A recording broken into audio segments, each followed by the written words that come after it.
Hello everyone, welcome to my channel Desai Tutorial.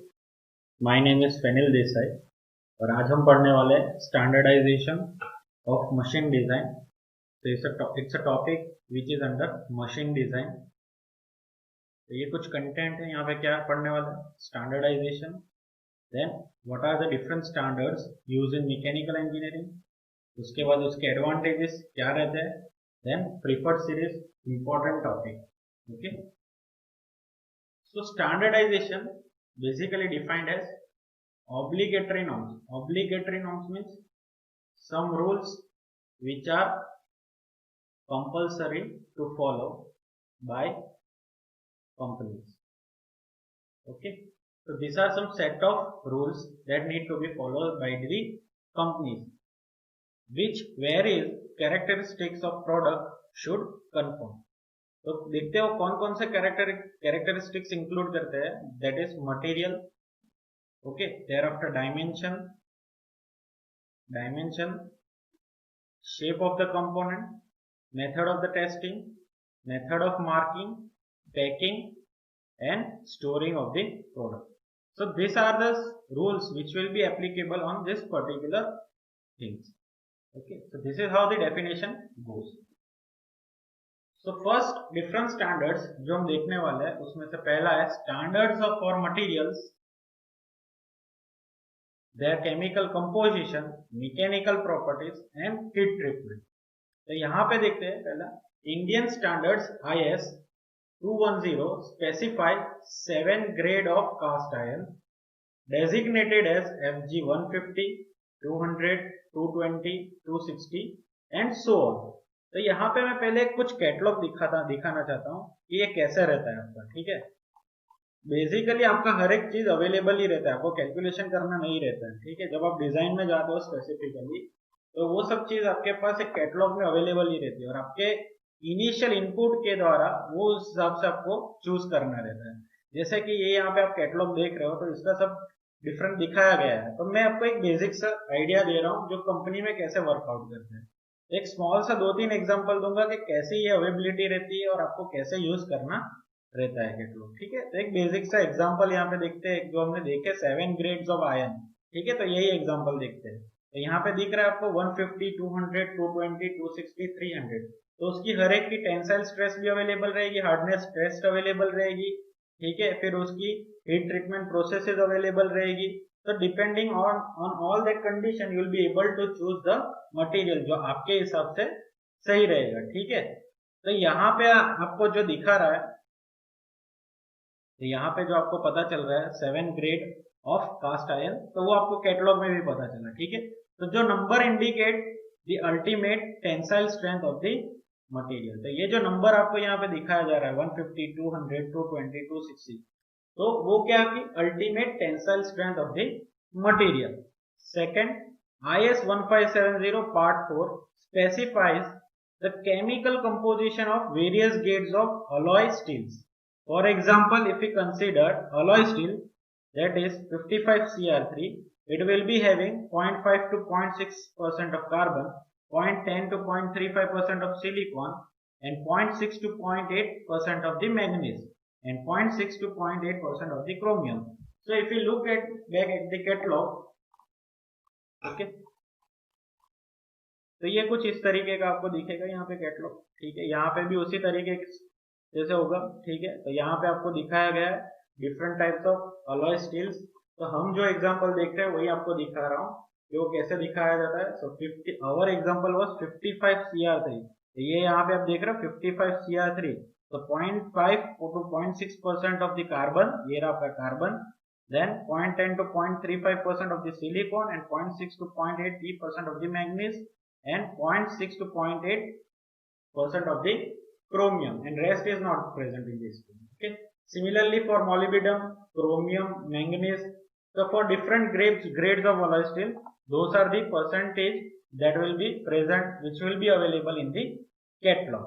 Okay, next, standards for shapes and dimension of the commonly used machine elements.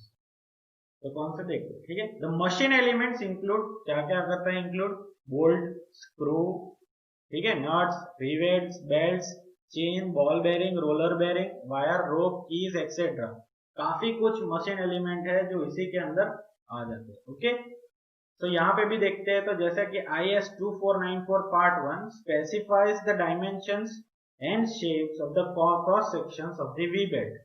ठीक है, तो ये आपको यहाँ पे अगर आप जाओगे तो आपको वी बेल्ट के स्पेसिफिकेशन यहाँ पे देखने मिलेंगे। ठीक,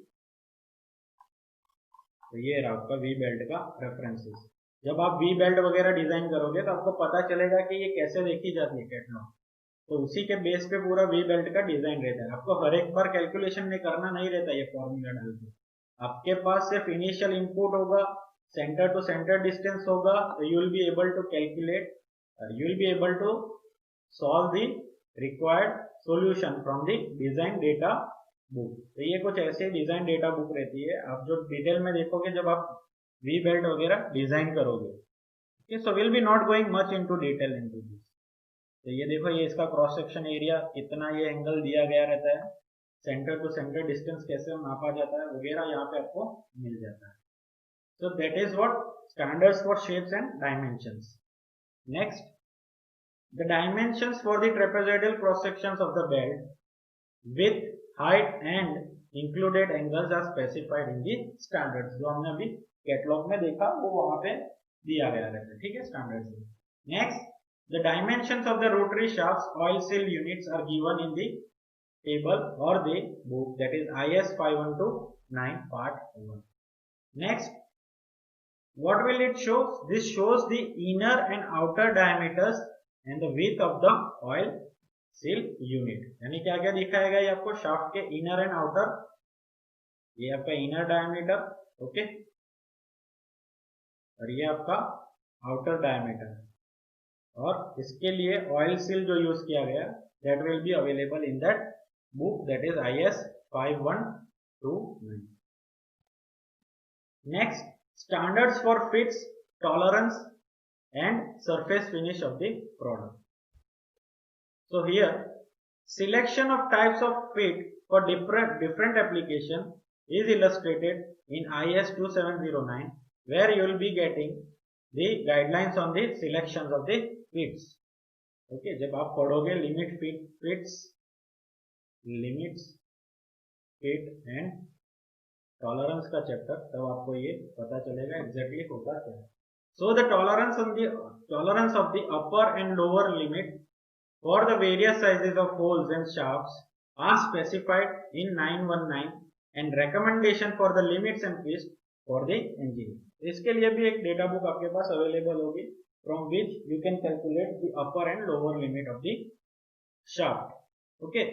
Similarly, IS 1079 explain methods for indicating surface texture on technical drawings. So for technical drawings, you will be referring which data book? IS 10719. The method of showing geometrical tolerances is explained in IS 18000 on geometrical tolerances on technical drawing. So to define the geometrical tolerances and technical drawings, you will be using data book, that is IS 8000. So these are all different data books for particular application will be available for you.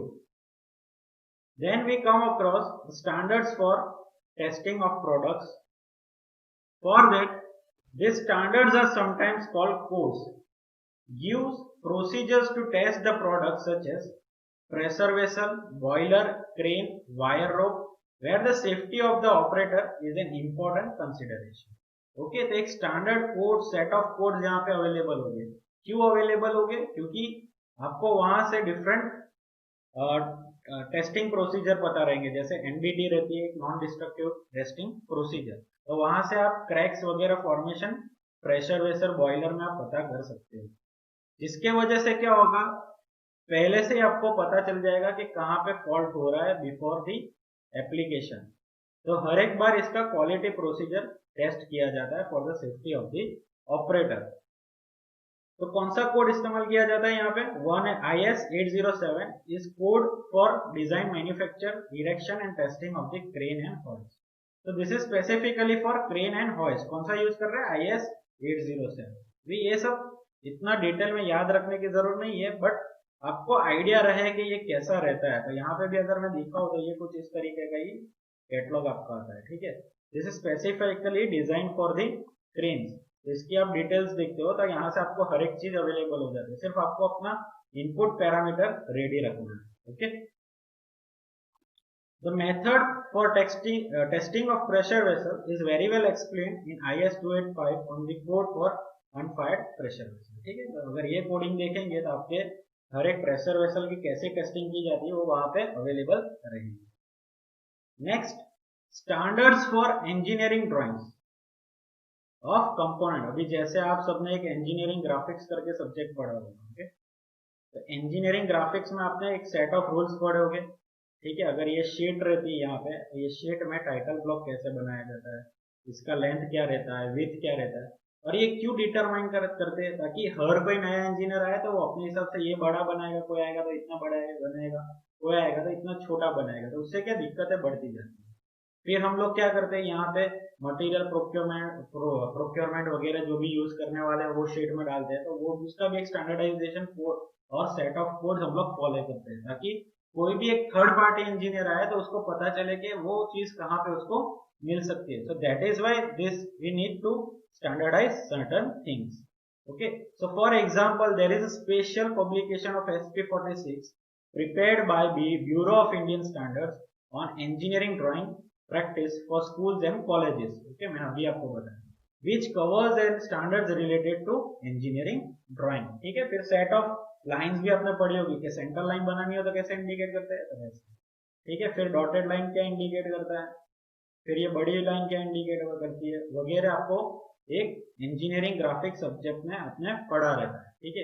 And accordingly you can figure out कि भाई ये section दिखा रही है particular line, ये particular line centre line दिखा रही है, ताकि कोई भी थर्ड पार्टी इंजीनियर आए तो उसको कंफ्यूजन ना रहे ड्राइंग पढ़ने में, ओके।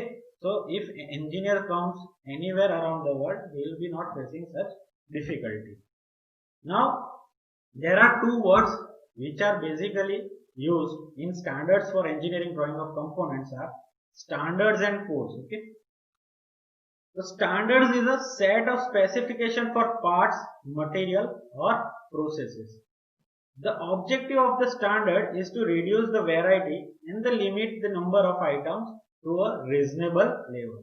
अगर मैं आपको लेमन लैंग्वेज में बताऊं, ठीक है, अगर पेंट्स है तो पेंट्स की एक स्टैंडर्ड साइज रहती है, ठीक है, 20, 22, 24, ओके, 30, 32, 36। ऐसा क्यों नहीं रहता है 32, 30.5, देन 31.5, फिर 33.45? ऐसा थोड़ी ना है कि ऐसे वाले बंदे नहीं मिलेंगे, ऐसे वाले बंदे भी रहते हैं, पर यही क्यों हम लोग स्टैंडर्ड रखते हैं, इससे क्या होगा, ये मैक्सिमम नंबर को फिट करेगा। जो भी ये ह्यूमंस है अपने यहाँ पे, वो मैक्सिमम नंबर को फिट करेगा। अगर मैं हर एक बंदे के लिए ये हर एक डिजाइन करने जाऊं 30.1, 30.5, 30.9, अननेसेसरीली इसमें से अगर मान लो कि 30.5 ज्यादा यूज हो रहा है और ये नहीं यूज हो रहे, तो क्या होगा, इन्वेंट्री आपकी बढ़ती जाएगी, ये नहीं यूज वाले होने वाले पड़े के पड़े रहेंगे और ये आपके यूज होते जाएंगे। तो अननेसेसरीली आपका एक तो कॉस्ट बढ़ेगा, लेबर बढ़ेगा, टाइम बढ़ेगा, ओके, और इन्वेंट्री आपकी बढ़ती जाएगी, जिसके कारण आपका कॉस्ट बढ़ जाएगा, ओवरऑल कॉस्ट बढ़ जाएगा। तो उसको रीजनेबल लेवल पे रखने के लिए हम लोग उसके एक स्टैंडर्ड स्पेसिफाई करते हैं। I hope you are getting. A code. Now next we come across code. A code is defined as a set of specification for the analysis of design, manufacture, testing and erection of the product. जो हमने अभी देखे अपने pressure vessel के लिए मैंने दिखाया आपको, बेल्ट्स के लिए आपको दिखाया, ठीक है। स्टैंडर्ड सेट्स ऑफ कोड्स रहते हैं ताकि कोई भी थर्ड पार्टी इंजीनियर हो या आप डिजाइन कर रहे हो तो उसको डिजाइन करने में आसानी रहे।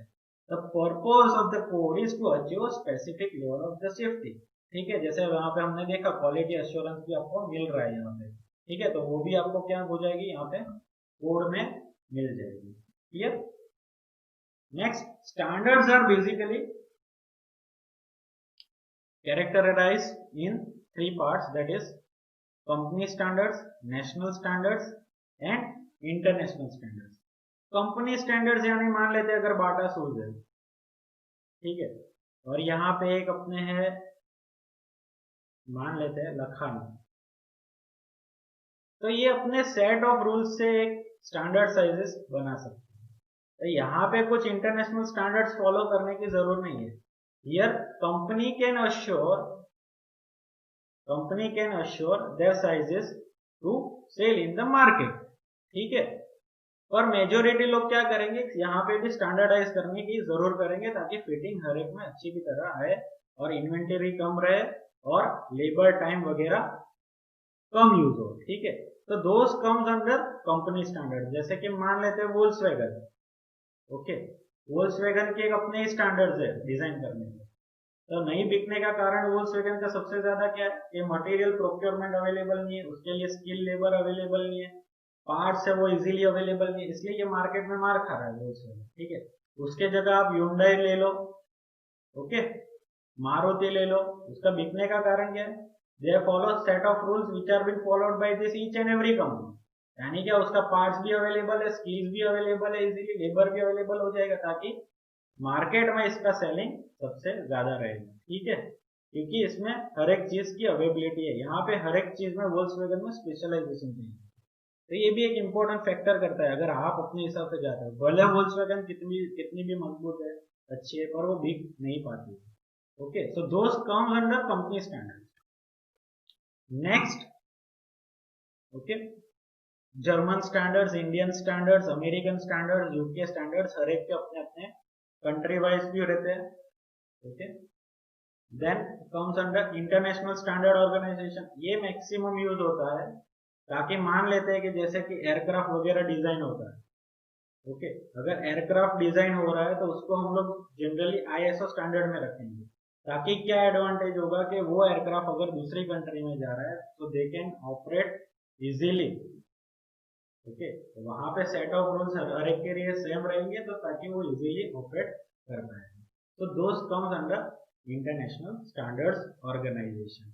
ओके, और मैक्सिमम जहां पे इंटरनेशनल ट्रेड मार्केट होता है वहां पे इंटरनेशनल स्टैंडर्ड ऑर्गेनाइजेशन ही यूज होते हैं। और जो अपनी पर्टिकुलर कंट्री में यूज होने वाले वहां पे generally people follow such their own standards. But यहाँ पे देख सकते हो आप, society of automobile engineering, so that is been followed by each and every country maximum. Okay, though it is found by USA. Now advantages of standardization. So as you can see here, reduction is component and increase in the mass production. Reduction in component क्यों हो रहा है, क्योंकि हम एक specified size determine कर रहे हैं। ठीक है, second, standard parts are easy to replace when worn out due to interchangeability. Okay, अगर स्टैंडर्ड पार्ट्स रखोगे तो उसको इजीली रिप्लेस कर पाओगे अगर आपका चीजें बाद में बिगड़ रही है। जैसे मैंने वोल्क्सवैगन का आपको केस समझाया था, वहां पे डिफिकल्टी हो जाती है, but if you go for Maruti it is easily available. The application of standard machine elements, specially the standard units, for example coupling, cocks, pumps, pressure reducing valve, electric motor, reducing the time and effort needed to design a new machine. Okay, ताकि ये भी जो आपके components रहते हैं, couplings, COX, pumps, okay, वो भी हम लोग क्या करते हैं, स्टैंडर्ड रखने की कोशिश करते हैं ताकि वो भी इजीली अवेलेबल हो और आप अपने डिजाइन पर्पस के लिए इजीली यूज कर पाओ। Since the standard components is manufactured by specialized factory, it relieves the machine building parts of the laborer works of the manufacturing that part. Okay, since the standard component, अभी जो specific component है, specific component means basically वो particular application के लिए use की जाती है, वो एक पर्टिकुलर कंपनी के द्वारा ही बनाया जाएगा। जैसे कि मैंने आपको बाटा का एग्जांपल दिया था। ठीक है, तो वो उसके अपने प्लांट के लिए वो it will be useful for labourers works and manufacturing that part. The standards of specification and testing procedure of machine element improves their quality and reliability. तो बार बार वही स्टैंडर्ड फॉलो करने से आपको क्या होगा, उसकी एक तो मशीन एलिमेंट की क्वालिटी इंप्रूव होगी and that particular part, say for example if you are designing bearing, तो एक पर्टिकुलर टेस्ट से गुजरेगा बार बार, लेट्स से एनडीटी से गुजर रहा है तो बार बार एनडीटी से गुजरेगा और उसकी रिलायबिलिटी जो है वो बढ़ती जाएगी after each and every test. Next comes the preferred series. तो अभी स्टैंडर्डाइजेशन तो कर दिया, पर वो सेट ऑफ स्टैंडर्डाइजेशन जो हमने किया दैट इज 30, 32, 36, तो वो कौन से बेसिस पे कर रहे हैं, ठीक है, तो वो हमें कहां से पता चलेगा, प्रिफर्ड सीरीज। तो लेट अस सी हियर, यहां पे मुझे एक मोटर दी गई है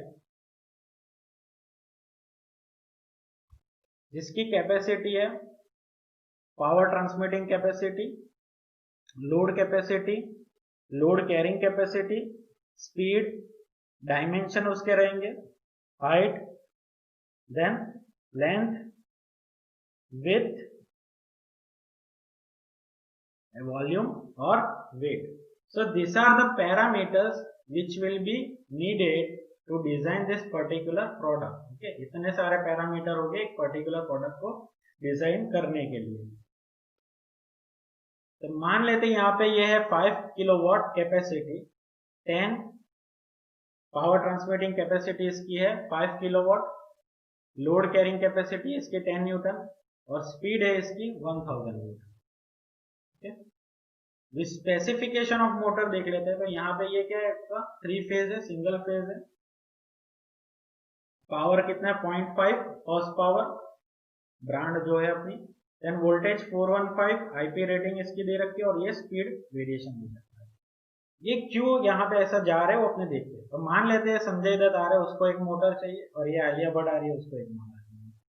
संजय दत्त आए, उन्होंने बोला मुझे भाई 1000 वाली मोटर चाहिए, और आलिया भट्ट आई, उसने बोला मुझे 1200 की मोटर चाहिए। अभी ऐसा है कि मैं ये मोटर को यहाँ पे 1000 के लिए भी स्पेसिफिकली डिजाइन कर सकता हूँ, 1200 के लिए भी स्पेसिफिकली डिजाइन कर सकता हूँ, 1500 के लिए भी स्पेसिफिकली डिजाइन कर सकता हूँ, पर हर एक बार ऐसी इंडिविजुअल डिजाइन के लिए आपको इतना मटेरियल और ये सब लगेगा यहाँ पे। तो बार बार ये पर्टिकुलर इंडिविजुअल आरपीएम के लिए आपको डिजाइन के लिए जो कॉस्ट लेबर वगैरह लग रहा है वो हर एक के लिए बढ़ता जाएगा, क्योंकि आप हर एक स्पीड के लिए बना रहे हो। तो इंस्टेड यहाँ पे मैंने क्या किया, ये एक मोटर डिजाइन की जिसकी मैंने स्पीड वेरिएशन डाल दी, कितने से कितने 1001 टू 1500, ओके 1000 टू 1500, ताकि जब ये आए संजय दत्त 1000 आरपीएम तो मैं उसको भी दे सकता हूँ। अगर ये 1200 की मांग करे तो मैं उसको भी दे सकता हूँ। तो एक ही मोटर में 2 लोग को यहाँ पे ट्रांसफर कर सकता हूँ।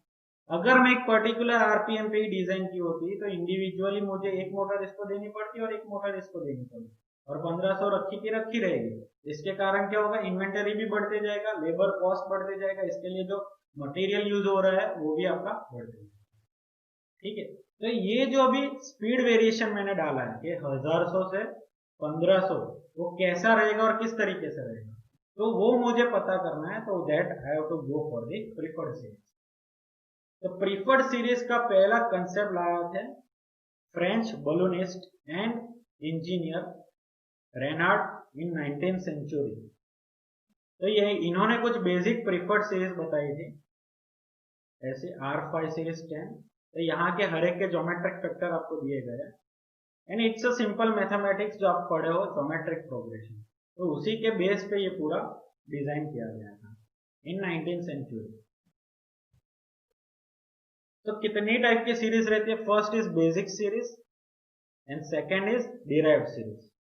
इन derived series again there are 2 method, reducing the number of the particular basic series, यानी ये जो बेसिक सीरीज हमने पहले देखी उसके एक एक नंबर रिड्यूस करते जाते हैं, या तो increasing the number of series. Clear? तो यहां पे देखते हैं अपने पहले, तो ये आपकी सबकी सीरीज की वैल्यू दे रखी है। Okay, so first method that will be going through is increasing wala or decreasing wala. So taking every second, third or fourth number or fifth number of the given basic series, number will be indicated by 2, 3, 4 or fifth term and separated by this oblique sign. देखते हैं, ये जब example करेंगे तो आपको detail में understand होगा। ठीक है, तो ये कुछ नंबर से आपको डेजिग्नेट कर सकते हैं, और उसको कैसे डेजिग्नेट कर सकते हैं, ये ऑब्लिक साइन लगा के। Okay, if the series is limited then the designation include the limit inside the bracket. If the series is not limited then the designation include at least one number inside the bracket. देखते हैं क्या कहना जा रहा है। तो जैसे कि एग्जांपल देख रहे हैं यहाँ पे, ये वाला series R10/3 inside the bracket 1 ... 1000। तो ये क्या इंडिकेट कर रहा है? Series comprising of every third term of the R10 series and having the lower limit as 1 and higher limit as 1000। तो ये कुछ इस प्रकार के भी आ सकते हैं।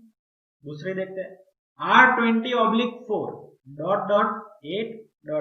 indicates a derived series comprising of every fourth term. You every fourth term because it is represented by /4 of the R20 series, unlimited in both direction, having the number 8 inside the series. ये दो side पे आपकी system unlimited है और ये जो 8 है वो आपका नंबर इंडिकेट कर रहा है, ठीक है। It means that at least one number should be present inside this series. Lastly एक और एग्जांपल देखते हैं। तो जैसे कि यहाँ पे सीरीज R20/3, तो ये क्या दिखा रहा है? R20 सीरीज है ये वाली आपकी, ठीक है। /3 यानी every third number is repetitive and it has lower limit as 2000 and without any higher limit. यानी इस तरफ है तो क्या हुआ, इसका एक लोअर लिमिट यहाँ पे दिखा गया है 200 और इसके आगे कोई अंक ही नहीं, डॉट, ठीक है। तो ये कुछ रहा आपका first method. Second last, R20/3 ... 200 indicates. यहां से अभी पता चल गया R20 के सीरीज है, every third term is repetitive and its lower limit is not defined but the higher limit is 200। Second method is the increasing number. Okay, so for any range of the number, it is applicable for any range of the number, and any intermediate number between those two values are being applicable. So let us say 1 to 1000 based on R5 series. So from the table number belonging to R5 series 1 to 10. So we will take the number in the R5 series, as you can see here, R5 series. Okay, so 1, 1.6, 2.5, 4, 6 and 10. So here we will take that series. Now to add this number to the another series, we will add multiplicative factor into 10. तो यहाँ पे मैंने क्या किया, multiplied by 10 कर दिया। तो मेरी नई सीरीज क्या बन जाएगी? 160, 250, 400, 630, 1000। मुझे कहां तक जाना है? 1000 तक जाना है, ठीक है। तो वापस मैं यहाँ पे क्या करूंगा, एक और इंटू 10 करेंगे। ओके, तो फाइनल रेंज यहां से आपको मिल जाएगी 1, पहली जो ओरिजिनल सीरीज थी वो आपको मिल गई 10 तक, फिर एक आपने मल्टीप्लाई किया यहाँ पे, ओके, फिर वापस आपने मल्टीप्लाई किया तो आपको क्या मिल गया? 10,000 तक की यूनिट। यानी भले सीरीज में नहीं था आपका 10,000 तक की नहीं थी, पर आप कर सकते हो। कैसे? by increasing the value। और मैंने कितने इंक्रीज फैक्टर से इंक्रीज किया? multiplied by 10। so these are the two methods with which you can obtain the derived series। okay, further if we take the numerical, you will be getting better understanding of this basics and derived series। so after this chapter I will be putting up a numerical based on basic series and the derived series।